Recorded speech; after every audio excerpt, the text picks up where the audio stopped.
Hello, everyone. Welcome to Courage in Cannabis. I'm Dr. Bridget Cole-Williams. I'm so excited to have this episode today and bring up my amazing co-host that some of you have not seen and some of you haven't seen in a while, but it's very exciting to bring on Michael J. Greene. Hi, Michael. How are you? I'm good. Good afternoon. It's a pleasure to be here. I've missed you. It's been a while. I know, I missed you too. So if you don't know, Michael and I, with book one, did Clubhouse. We co-hosted a number of talks with authors together and moved over to Relevant. And then, like crazy, I started on book two. And but we're back again, and we'll be doing a series of authors that have written all sorts of cannabis books, and it's exciting to do it again together with you. So, yeah, Well, a great I'm looking forward to it. It's always a pleasure. Absolutely. And so we kind of have a double whammy today, because not only do we have an amazing author, but we have an author that also participated in volume 2 of Courage in Cannabis. And so I'm always excited to talk and spend time with Danielle Simone Brand. How are you today? I'm doing great. Thank you so much to have me, Dr. Bridget and Michael. Absolutely. So it's good to be back together again, right? The last time, well, we've done things here and there, but I first met you on the Veteran Action Council we had. Episode 31. Yes.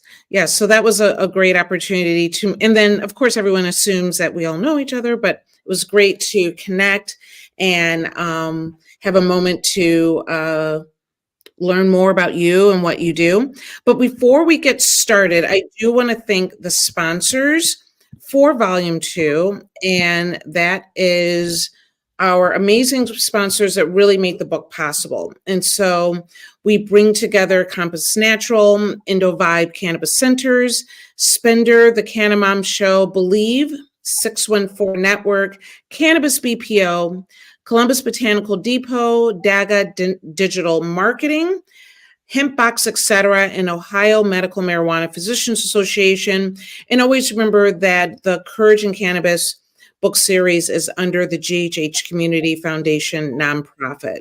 So a great opportunity to be able to give a little so that we can give an opportunity for people to tell their stories. So getting back into this, let's just start, Danielle, with you participating in Courage in Cannabis Volume 2 and a little bit about your chapter and what you shared there. Yeah, well, I was thrilled and honored to be invited to contribute to the second volume. After reading the first volume and meeting so many of the people involved in that project and knowing that those people truly have, cannabis activism in their hearts, and people whose lives have truly been impacted by it. I was super excited. So thank you again for including me in this one. And, so after I wrote my book, Weed Mom, I was talking quite a lot about cannabis and moms, cannabis and parenting, but through the lens of motherhood in particular. It's a subject that I am intensely passionate about, something that changed my life, touched my life in so many different ways. And because I changed my mind about cannabis, having come from, kind of a lot of stereotypes about it before, I wanted to help a lot of other moms figure out that instead of being something scary and, not for us, that cannabis actually is for moms. So that's why I wrote my book and why I wanted to contribute to this particular volume as well, Encouraging Cannabis, because the more people know, the better off we all are. And I think it's so important to represent women and represent moms in this space, because it's, women are judged so much being a mom, right? I remember I was judged for, why did you put these soft shoes on your child? Then I would go someplace else. Why doesn't your child have on soft shoes? And why do you put them in this? And why do you do that? And you have a pacifier. Oh, they're in a care. Like everything that you're judged so quickly, right? Mm-hmm. And then you bring in something that honestly is for your well-being, much better than wine moms night and wine mom all day, right? Exactly. And then again, you have to really putting yourself out there and being subjected to, again, judgment and other people's criticism. So thank you for being able to put your work out there, because this isn't just your story. You did some really serious work in your own weed moms to be able to share not just your story, but really the research that's out there about moms and cannabis. Absolutely. Yeah. I really, I approached the book from a memoiristic and a journalistic approach kind of together, a narrative memoir, or um, narrative nonfiction perspective. And the reason I did that is because I have background in both. I have background in journalism and I have a background in personal essay and some autobiographical work. And I wanted to kind of take the reader's hand and, bring them along into this journey saying, this is what I experienced. And this is what, the experts say. And this is what a lot of other moms have experienced. Here are these stories. So I really wanted to present it in as holistic, friendly, approachable way as possible. Because my own journey has been transformative, and I truly believe that's what turned me into an advocate. I truly believe in the transformative power for cannabis for women and for moms, from a health perspective, from a wellness, like a just overall wellness perspective, touching physical, touching mental, touching emotional, spiritual even. So yeah, I'm thrilled to be able to talk about it. Absolutely. And thank you for sharing that perspective in volume 2 as well. And Michael, I'll talk all day. So you have to. I'm enjoying it. I was, number one, I recall the three of us last being together when we were on the Veterans Action Council episode 31, which is available on the YouTube channel, by the way. You guys were fabulous just talking about women's issues, health, and cannabis. I mean, it was enlightening. Male or female, no question about it. It was a very well viewed episode. I was fascinated by what you wrote, Encouraging Cannabis, page 39. Thank you very much for helping me relocate that, Bridget. Wait, can I just tell you, he said he couldn't find the chapter, and I don't know why, but I had a moment of pure panic. Like I was like, wait, I haven't heard from Danielle. Look, like my mind, she's pissed at me. We didn't put a chapter in the book. Oh my God. Like I went pure panic, and I'm like, and I was like, oh my God. Of course, page 39. There it is. There was almost no delay. You told me page 39. I went right to it. I'm going, how the hell did I miss that? And I don't have an answer to that. But I was thinking about that. You were talking, and it's going to lead me to like a question and a comment, and maybe open up a little bit of a portion of our conversation today. I think at one point you mentioned that your consumption of cannabis, once you decided to kind of found yourself as weed mom, has led you to being a better person, if you will, more nuanced, I think is one of the words you use, and just your general state of mind is better, and how it has helped you in your mind to become a better parent. So I wanted to talk a little bit about that, but I also wanted to reach beyond that because you also mentioned stigma, legal ramifications. And I think that ties into your chapter 6 in Weed Mom, when you're also talking about those things. I don't remember the gentleman's name. Is it Dr. Richard Hart or Robert Hart? Some of the psychologists that you interviewed in the process. Carl Hart. Talking about parenting and some of his findings. And I asked this because I think it's worth going to a little depth, although I have no answers, even as a former attorney. I have a friend, a Marine, so another veteran, who has a 1-year-old child and his girlfriend, the relationship, and I've seen them together with the baby, and things look good to me, who recently denied him visitation with the child, claiming, amongst other things, his mere use of cannabis interferes or presents a problem in that he cannot be an effective parent. Now, what my own personal observation is, in talking to mutual acquaintances, child seems to go, an infant, we're talking a 1-year-old. When we were together at Thanksgiving, infant crawls over to him, reaches out, not quite toddling. And, but the word dog certainly came out. smile and pleasure. And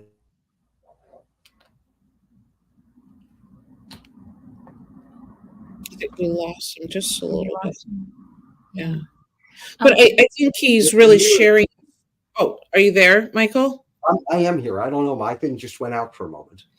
Yeah, But, go ahead. I wonder, between what you've written here, what I've read in your chapter 6, that you can discuss maybe a little, maybe not a great length, but, your view on parenting, how cannabis may affect that, because obviously it's affected you in your own perspective positively, and how, and how that may relate to what moms and dads everywhere may be experiencing, and how bad's the stigma, and if you have any knowledge of anybody that might come out with positive information to support the fact that, yeah, I can consume cannabis, I can still be a good parent. My ex-wife loved me when I was smoking. She said, Michael, why don't you go smoke something? You're so much better with the kids. She's a nurse, by the way. Okay. And, Yeah. Well, so that's that you covered a lot of ground there, and I wrote down some things so I can try to remember to respond. So some of the research that you were referencing from Dr. Carl Hart, who I interviewed for this book, who's written Drug Use for Grownups, among many other books, and is a really well-known, researcher and drug policy, reformer advocate, as you know. He did some very interesting lab testing with people who had consumed cannabis, and then he tested their reaction times and their ability to respond to, emergency situations, things like that. And then he found that under, normal circumstances, people with normal usage patterns, people who had some experience with cannabis, not, first-time users necessarily, he said that their reaction times, their ability to respond in an emergency was incredibly appropriate for being able to take care of a family and children. So I found that very interesting. That is also my personal experience, but I do, advocate caution and knowing yourself, as a cannabis consumer, as a parent, knowing your situation, in terms of your childcare, so it's complicated. It's a complicated thing. I can't just say it's great for every parent at every time, right? Because that's clearly not the case. But, if you understand your body, if you understand your responses to cannabis and your dosing is appropriate, for the moment, I think that cannabis can be a great complement, and different cannabinoids, different combinations. Obviously, we're not just talking, high THC products, right? We're talking about, as both of you understand very well. Yeah. So again, I think that it's a tremendous help and boost to the parenting experience. I mean, for myself, I have less anxiety, I sleep better. Cannabis helps me with sort of taking care of my general overall health so that I can parent to my best, right? Because if I'm tired, if I'm anxious, if I'm in pain, I'm definitely not parenting well. And I know that's the case because I've interviewed and talked to, and just I'm human, and I know that's the case, right? For other parents too. So, again, like there's because we have federal prohibition still, we live in this patchwork, state by state, jurisdiction by jurisdiction, almost, in terms of how cannabis is, what the laws are and then how they're enforced. So it's a complicated situation. And my heart goes out to parents who have had any of their parental rights challenged because of cannabis use. I think that is a true injustice, and something that if there were better understanding about cannabis and about cannabis consumers, from a policy and a legal perspective, I think, we'd see a lot less harm done to families. How old are your children now, if you don't mind me asking? So they're a little older now. They're 11 and 14. Okay. And so as you evolved in this space, how have you educated them, and where does cannabis fit in? Yeah, so we do talk about it frequently. They are, well educated on what cannabis is and what, different cannabinoids are, and, the legal and social, broad strokes kind of situation. And, I talk about it as medicine, as a boost to my health and wellness, as something that's definitely more appropriate for mature brains, past the age of 21, 25. We're a little, somewhere in there. you can weigh in better, Dr. Bridget, on that one.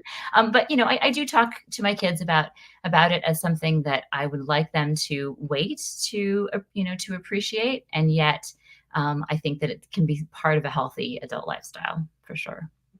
Very good. Yeah, I think it's those conversations that make it difficult, right? Because you want them to understand what this is, in many times a culture that is saying that this is a negative and bad, and how to navigate that is really, really sometimes can be difficult for parents.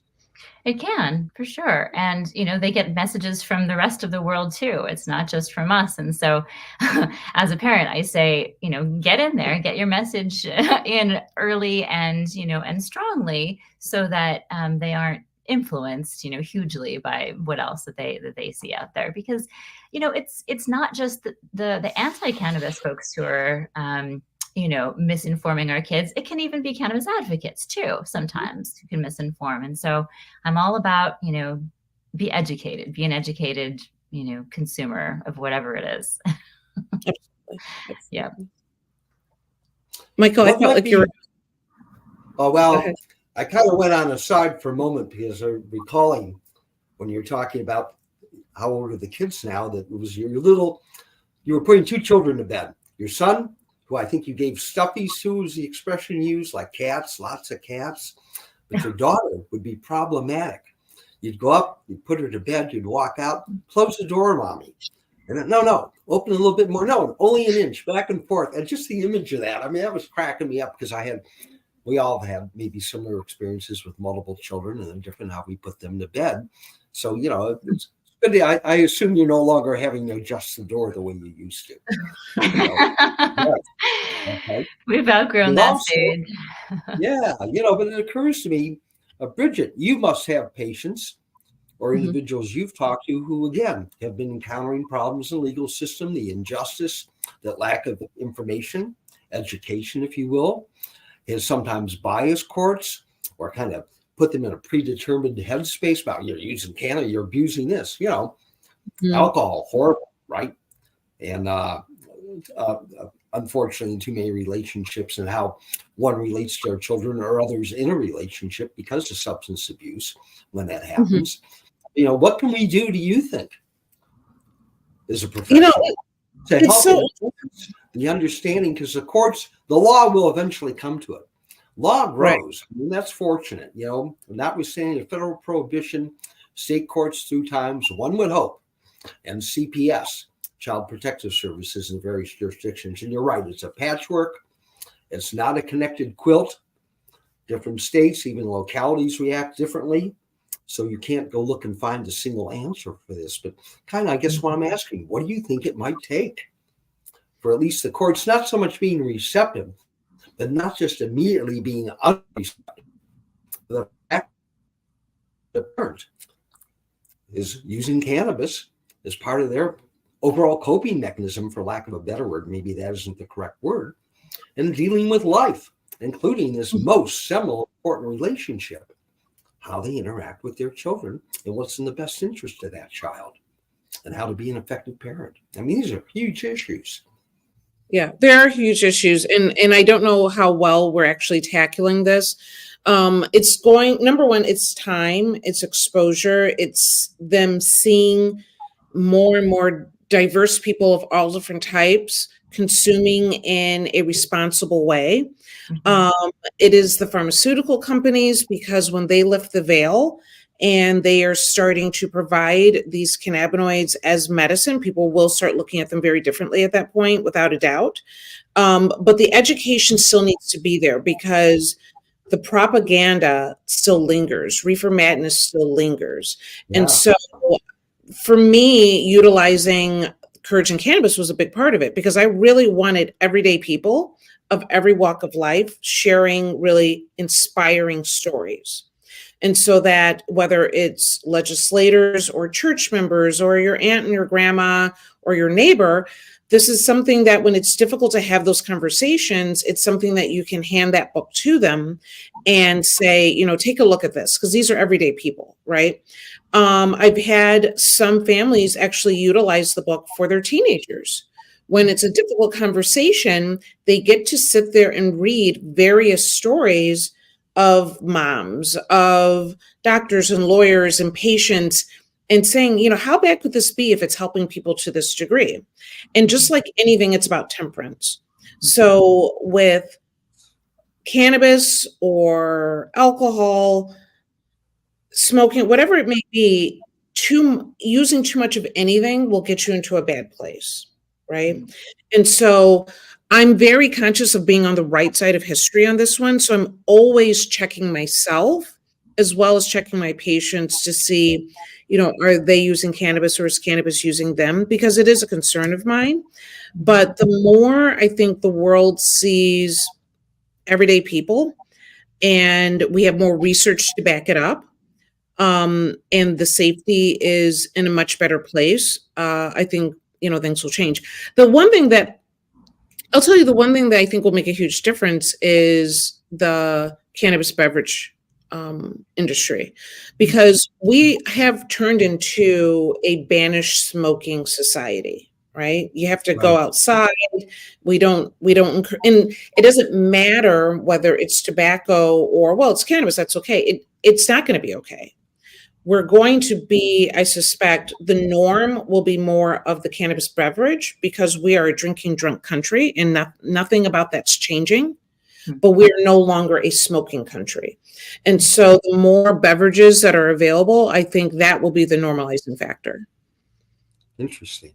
Okay. Yeah. I can see where that makes a lot of sense. So Danielle, I want to know, obviously we have Weed Moms, which we love, right? But I want to know some of the other things that you're working on during this time. Yeah. Yeah. Well, I've been writing about psychedelics some. So I've been writing here and there for Double Blind magazine, and again, learning this. It's a brand new learning curve, and it fascinates me because there's a lot of potential for healing and for transformation there too, and a lot of misinformation there too. So similar to cannabis, we have a lot of work, right? There's a lot of work ahead. There's been a massive popularizing, as you know, of psychedelics in the last several years, and it sparked new industries and tons of new schools and businesses and all kinds of things popping up around these in some cases very ancient substances, and in some cases more more contemporary molecules, and yet there's still so much that we don't know, and to me, I want to help people be as informed as possible when they're when they're looking to experiment, because I'm somebody who also likes to experiment with consciousness. I like to raise my consciousness. I've always done yoga and meditation, and those have similar goals, and yet I'm cautious too, and I want to be able to guide people in such a way that they can make good decisions for themselves that bring them towards more integration, more wholeness, and cannabis has that potential to help people, and psychedelics do as well. So and also yoga and meditation, they're just different technologies, really just different ways of approaching to me what is about optimal functioning as a human. And what magazine are you writing for again? I write for Double Blind magazine. Very good. So I love that. And so people should definitely check that out. And I love the fact that you are writing and learning and growing all in the same process, right? That, this is an evolution as far as hopefully we're in a new space at this time. And for many of our authors, writing was a new space. And so what advice do you have about the writing process? We dealt with a lot of anxiety, and, a lot of people will turn me down for being in the book because of the fear of writing. Kind of share a little bit about, for new writers or just the writing experience for yourself. Yeah, well, one thing that's really helpful as a writer, I think, is the beautifully named vomit first draft. And that is just, get it out, like just get everything out there without any, prettiness to it. Don't think about the language. Don't think about, the subtleties of the message. Just, get out your first draft and, stream of consciousness even, because so many folks have such a hard time with a blank sheet or a blank screen, right? Mm. And it gives you something to work with, something to edit. So I think that's always a good place to start. And then the process is, is going to be a little more meticulous after that, going through and organizing your ideas and figuring out, what is the central theme here. And then another piece of the writing process that I always find helpful is putting it away after I think I'm done for at least a couple days, maybe even a week, so that I don't remember the words. I don't remember my sentences. So then I can come back with fresh eyes and edit in a different way. And I of love course, that. I having love good. Of course, having good relationships too with editors and folks who can give you feedback is important. Yeah. Yeah. My biggest thing, I am a horrid editor, but I don't necessarily put it away for any period of time. And I see words that are not on the page, right? Mhm. And Right. I skip and Yeah. because it's all in my head and I'm not really reading the paper. So I think that's all of that is incredible advice. And then just like you said, take the plunge. I love the vomit first draft. Just put it out there and go from there. Very good. So Better to with work with something than nothing. So. yeah, absolutely. So, with us wrapping up in a little bit, and obviously you're working and writing more about psychedelics. Tell us just a little bit about your thoughts about just this space, whether it's Weed Mom, which really is documenting incredible information for the future and for moms, and this will continue to go on, or whether it's Courage in Cannabis. What role do you think it will play in culture or legalization? Let me backtrack. Even a better question that I've been asking some people involved in the book is, what do you hope for volume 3? Hmm. Ah. Which I know you can't wait to get started on, right? Self-serving. Self-serving here. No, good. Oh gosh, that is a great question. So what would I hope to see for volume 3? I hope that we can help shape policy, not just change minds and, of everyday folks, which is very important, because everyday folks are voters and consumers and, people who can really make a difference, and also policymakers. And we have some really unfortunate policy around cannabis in this country, as you know. So I would love to see people with great ideas as to how to make this work, and put those out there. We need some better models. Yeah. And I know some folks are thinking in that direction. I mean, I'm a future-oriented person, actually, and I love to think of, what's the ideal? What's the ideal way that this could work? And what are then the little steps that we could do together? How can we make this industry more environmentally sustainable? It's something it's an industry that has the potential to really be transformative for the earth, right? And, we can make so much out of hemp, as we know. And in terms of medicine, cannabis has so much known use and potential. So I just feel like it's a transformative potential industry that I want more people to know about. And yet, from that top level, there needs to be change. So I'm hoping we can influence policy. Yeah, I love that. I love that. Michael, if you have one last question. Not so much a last question. I'm just conversation. I've been quieter than I normally am. I know that. But you both have so much to contribute. Just the fact you shared a couple of minutes ago, Bridget, how your book is being shared. And of course, that includes you now, Danielle. Just the number of different voices that have come through in both volumes of Courage in Cannabis, all sorts of walks of life. This is not left wing, right wing. This is America. Whether someone's a Jehovah's Witness or perhaps, someone on the conservative side or someone coming from a more liberal space.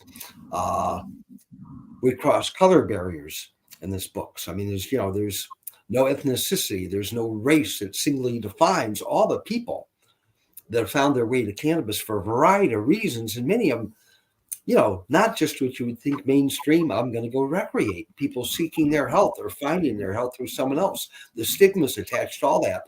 What you've just had to say about what you would see in Vision Book 3, Danielle. How about the policymakers? Where do they weigh in? You have people in this world that spread from positions of authority, misinformation, lies. One name comes to mind. I'm not gonna honor them or dishonor them by throwing the name out. Maybe we all know who I'm talking about. I'll save the initials for later. They will be the recipients of a reward from the VAC in the near future for disinformation, lies, etc. But I think you're on to something with that. So I think that's a great idea. Personally, of course, I'd like to see a book that includes veterans' experiences who also cover, besides common background in service to the nation, is veterans and military personnel, but the background is as broad can possibly be, and the impact being made, especially also with psychedelics. Ketamine now has become a treatment of choice for a number of people that suffer from PTS. Cannabis has had many positive effects, not for everybody, for many people. You've touched on dosing, significant. You've got to find the right dose. Perhaps you have to find the right mix of terpenes and cannabinoids to get that really maximum effect with a minimum of intake. In that peace, find that calm, find that meditation, become a whole human being. I'm just regurgitating what you've shared with me this afternoon, and I want to thank you for that because it's beautiful, it's real, and it comes off as authentic and genuine to me. So other than that, I don't have anything to contribute here except thank you both so very, very much and allowing me to be tangentially part of this conversation. You guys are lovely. Absolutely, Michael. Danielle, if people want to reach out to you, how do they find you? My website is the best way, DanielleSimoneBrand.com. Very good. Very good. And read Weed Mom. And read Weed. It's a great read. It really is. And of course, there's always courage in cannabis. Absolutely. There it is. No, hey, the bookseller has spoken. Very good. Well, thank you to you. Always great to have you with me, Michael. And thank you for our listeners for joining us today for Courage in Cannabis with our special guest, Danielle Simone Brand. And don't forget to subscribe, to rate, to review our podcast today, and stay tuned for more captivating conversations with other authors that share their courage in cannabis. To learn more about Courage in Cannabis, go to courageincannabis.com and you can purchase the books on Amazon. And thank you again for everyone for being here, and have a great, great day. Thank you so much.